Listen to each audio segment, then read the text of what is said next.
Santiago Echeverry grew up in Bogota, Colombia, a city where the mafia was blowing up buildings and murdering people with drugs and bombs.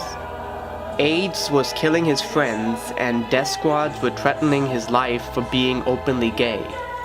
Instead of seeking cover, he became a very visible new media artist, promoting change in his surroundings through video art, documentaries, performances, and political activism.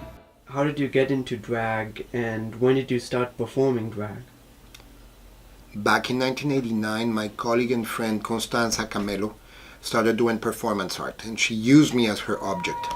And in one of her performances, she invited me to be wearing just a very transparent negligee, like nightgown, singing, lip-syncing to a song by a Spanish singer from the 1960s, Rocío Dúrcal. And I discovered that it was a very powerful way of stating a political position regarding sexual minorities, especially the gay community in Colombia, which is where I come from, my country. I don't know why, but I'm feeling so sad. I long to try something I have never had. I've never had no kissing. Ooh, what have I been missing? Love, oh man, oh, where can you be? The night is cold and I'm so all alone. So I kept on exploring that, and the big breaking point for me was when the watchman of the place where I used to work, the French embassy, told me that the night before he had witnessed how a sex worker that was a transgender sex worker had been murdered, and nobody wanted to pick up her body, and so she bled to death because she was not a real biological woman.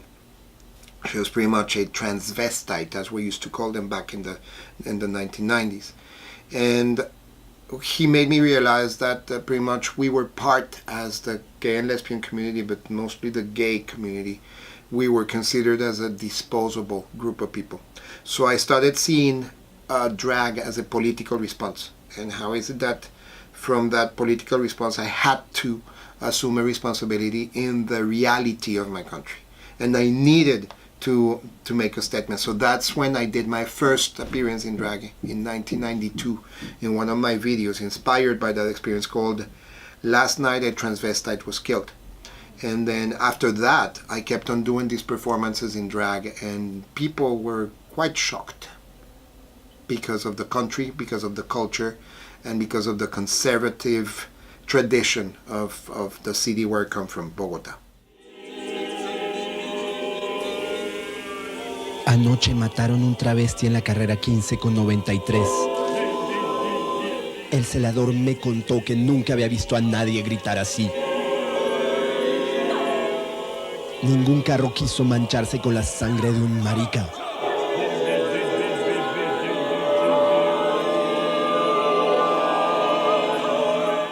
Nunca lo conocí, pero le decían Andrea. Did you face backlash from your family and friends? Back in 1993 was the first time I actually performed in public, and I appeared in public in drag. It was during the premiere of the festival, where I was at the premiere of my video, where I was presenting my video art about the murdered transvestite. People that would say hello to me every single day at work at the French embassy did not say hello, and after that they stopped saying hello to me. But at the same time, I didn't care. I had a commitment. I was completely committed to my country. I was completely committed to generating change, and that only motivated me to start the first association of gay students, to start the first gay and lesbian association in Colombia, to found the Sisters of Perpetual Indulgence. So even though I came from a very conservative family, I had the big chance of being the last, by far, the last child. By far. My older brother was 12 years older, the other brother was 10 years older, so I grew up pretty much on my own. I had my life, I had my friends, I could do whatever I needed. And I stayed mostly out of trouble, mostly. How long did you do drag for? I started doing drag in 1993 officially, even though the experiences before that did count. And I did a ton of drag between 93 and 95. A lot of political performances, a lot of happenings, a lot of work, because we were extremely active trying to organize the gay community in Colombia. Then I moved to New York, and in New York it kind of stopped, even though I participated in a movie where I was a drag queen in a bar, and it was about prevention of violence towards different people, and especially transgender and drag queens back then. And then I came back to Colombia and I started doing drag heavily at the end of the 90s, 1998, 1999, up until 2003.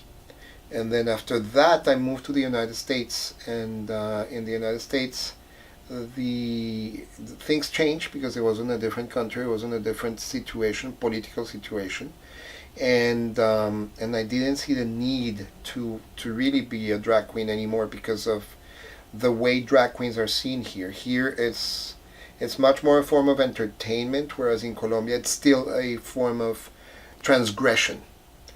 Very important for me to mention that Pate Epathetic, which is my alter ego, was born in 1999, and then the last performance of Pate was here in the United States in 2009. So that was very much the last time I performed in drag. When I said I needed you, you said you would always stay. It wasn't me who changed, but you.